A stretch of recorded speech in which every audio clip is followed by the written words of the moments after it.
Good morning. Here's Riley. Riley. Riley. Tingnan yung outfit check niya. Papunta kaming Shinjuku, Riley. And here's my outfit. Wait.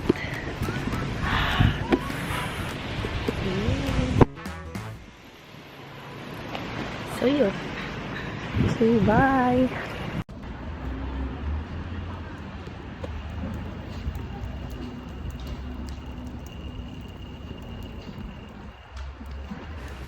Dito na kami sa park. May bayad to. 500 yen ata yung sa adult. Tas pag kids, libre. Mga alas 2 na kami umalis niyan sa Airbnb. And nagtagal kami dito kasi tuwang-tuwa si Riley. And here's our dinner. Sa Yakiniku kami nag-dinner sa may Shibuya. And kinikrave ko talaga to. Sobrang sarap yung yakiniku dito sa Japan. And tingnan nyo naman, sobrang gulo namin kumain. Disaster. Third day in Japan. And alas 3 na kami ata umalis nito. Grabe. Ito si Rai. Napakakulit. Trend lang kami. Papunta kami ngayon ng Tokyo Skytree. DIY lang kami at umasa kami kay Google Map.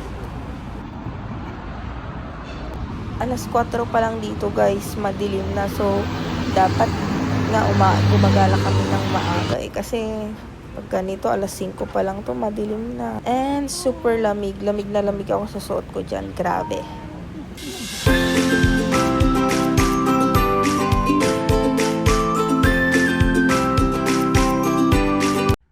Ito na nga kinabukasan, masama na pakiramdam ni Riley, nilagnat na siya. Actually, nung gabi pa nung nasa Skytree kami, medyo mainit na siya at masama na pakiramdam niya at yan nga. So, di kami gagala for today's video. Papahinga muna kami. Siguro nalibago siya sa klima pero nakaka-bothered.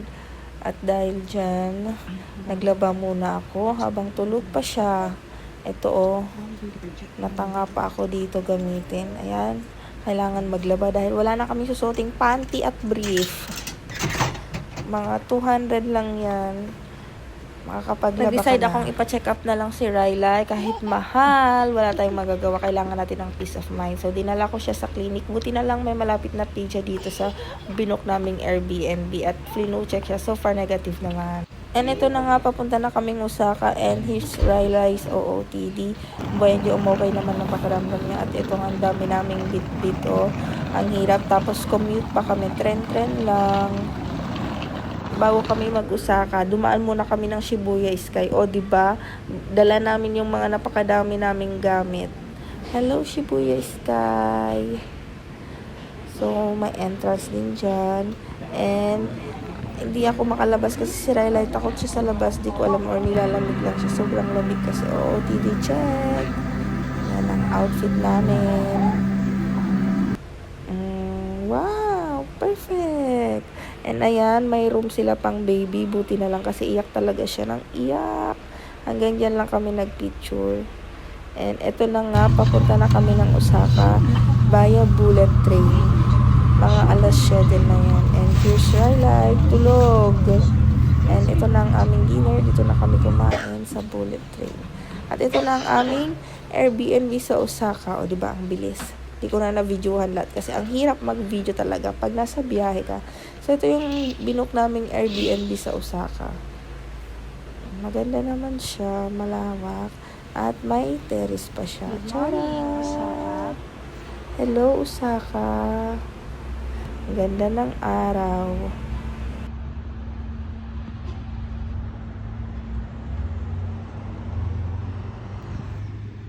Oy.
Second day in Osaka. Papunta kami ngayong Nara View Park. At saka Kyoto sana. Kaya lang, late na naman kami umalis ng Airbnb. So, nag-bus lang kami hanggang sa sakayan ng train. And mas gusto ni Laylay ng bus. Kasi pag sa train, iyak siya ng iyak.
Outfit check. So, ngayon, papunta kami naman sa Dotonbori. Dun lang yung ano namin ngayon, yung lakad namin.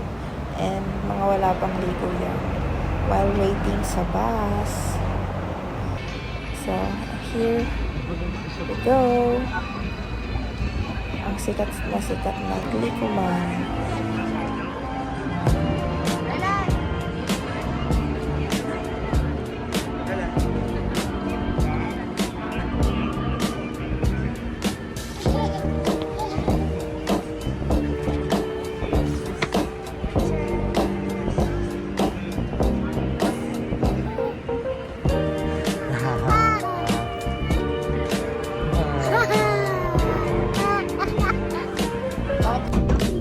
Bagong gising ang baby. Nung nagla-lunch kami, tulog siya. Tapos ngayon, pauwi na kami, nagising siya.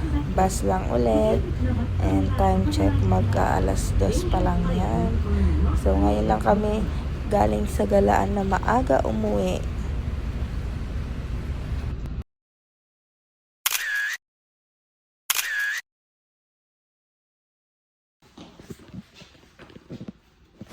Dinner time at papunta kaming 7-Eleven. Walking distance lang din naman. And doon kami bibili ng aming dinner sa 7-Eleven. At ayan, si Aling Maliit. Napaka-cute ng baby na yan.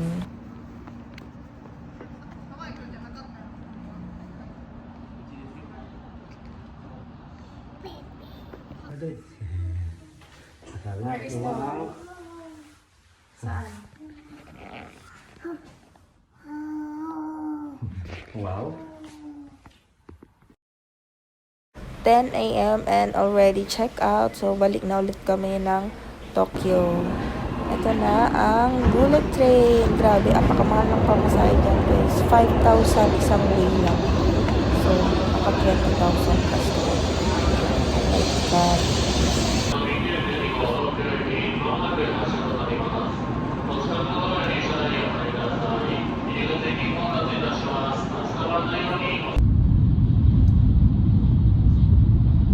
sobrang swerte namin kasi habang pabalik kami sa Tokyo, nakita namin si Mount Fuji, nasilayan namin siya. Ayan oh guys. So hindi na pala kami nag Mount Fuji, hindi na namin siya nilagay sa itinerary namin. And buti na lang nagpakita siya sa amin. Minsan kasi maulap at yan si Riley, sarap ng tulog. Mula Osaka hanggang tulog siya. Hanggang makarating kami ng Tokyo. Ayan, apakaganda, grabe.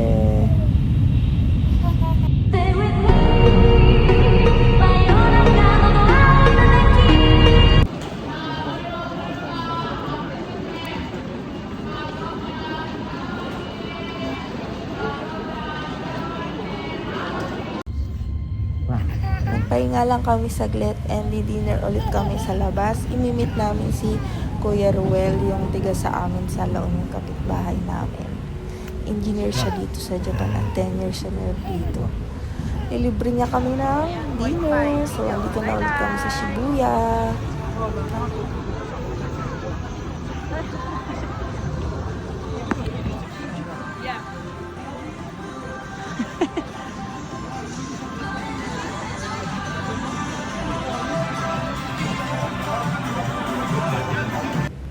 Thanks Kuya Ruel sa dinner at sa gift kay Rela. At pati kaming dalawa nabigyan din ng t-shirt na Japan.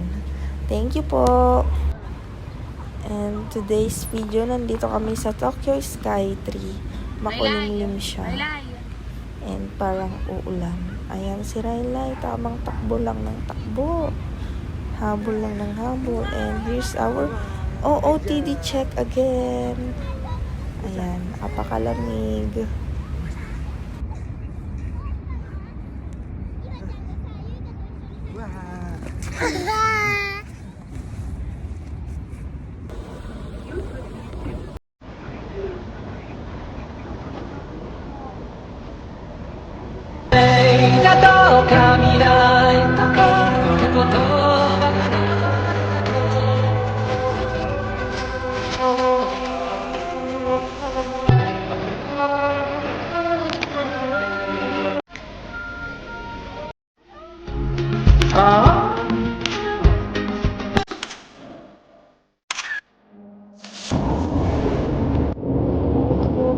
And on the way na kami ng Narita Airport. Tren na ulit kami, sasakay lang ng tren. Thank you Lord for this travel and hindi mo kami pinabayaan. Grabe, sobrang saya ng experience and nadala namin agad si Riley dito kahit baby pa lang siya. Very grateful.